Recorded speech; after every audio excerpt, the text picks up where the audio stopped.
경남 창녕에서 학대에 시달리다 도망쳐 나온 아이는 구조된 뒤에 큰아빠 집으로 가고 싶다고 말했습니다. 여기서 큰아빠는 친척집이 아니라 아이가 2015년부터 2년 동안 머물던 위탁 가정입니다. 보호가 필요한 아이를 양육 환경이 잘 갖추어진 가정에 보내는 가정 위탁 제도가 있는데요. 이걸 더 제대로 활용을 하면 좋겠지만 혈연 중심의 우리 사회에서는 멀기만 한 얘기입니다.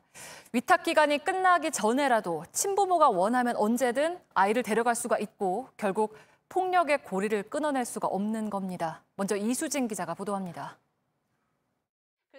한쪽 벽면에 아이들 키를 잰 기록이 빼곡합니다. 내 아이의 엄마 이현정 씨 집입니다.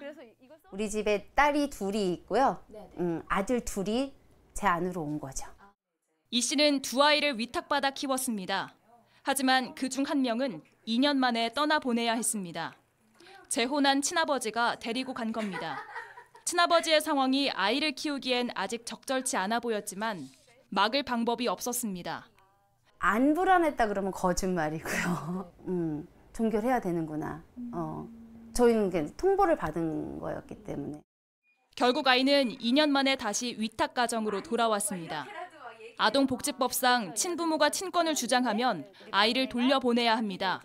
학대 문제가 해결되지 않아도 혈연 중심으로 규정된 법 때문에 아이의 의지와 상관없이 학대 위험에도 돌려보내야 하는 겁니다.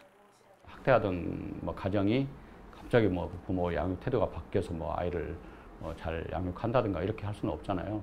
친부모가 아이를 데려가겠다고 했을 때 저희한테 거부권이 없는 것도 어떻게 보면 그런 일들이 발생하는 하나의 또 원인일 수도 있을 것 같아요. 아동학대 가해자의 77%가 친부모이고 발생 장소는 대부분이 집입니다. 하지만 피해 아동 5명 중 4명은 오늘도 다시 집으로 돌아가고 있습니다. JTBC 이수진입니다. 이렇게 학대를 받는 아이들을 품어줄 곳이 우리 주위엔 많지가 않습니다. 사실 위탁가정마저도 우리나라에서는 쉽게 자리 잡지 못하고 있죠. 불편한 제도를 고쳐야 한다는 목소리가 나옵니다. 이어서 조소희 기자입니다. 그렇게 하면 돈은 얼마 받냐고 이런 식의 얘기를 하시는 분들이 계셔서 엄마들 입장에서는 또 상처가 되죠. 위탁가정 부모들은 편견 어린 시선에 상처를 받습니다. 불편함도 한두 가지가 아닙니다. 왜 병원이나 은행이나 이런 거에 대한 권리를 주지 않느냐는 거죠. 이게 제일 어려운 부분. 이런 편견과 보이지 않는 차별은 위탁가정 일을 선뜻 막기 어렵게 합니다. 실제로 우리나라 위탁가정은 전국에 760여 가구, 서울엔 50가구도 안 됩니다. 사정이 이렇다 보니 우리나라에서 보호가 필요한 아동 10명 중 1명만 위탁가정으로 보내집니다. 미국의 5분의 1 수준입니다.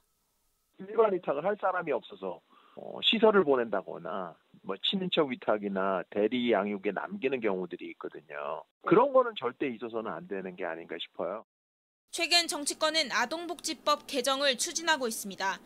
전담 의료기관이 피해 아동과 학대 부모를 상담하고 원래 가정으로 복귀할지를 결정하는 등 제도 보완이 필요하다는 목소리가 높습니다. JTBC 조소희입니다.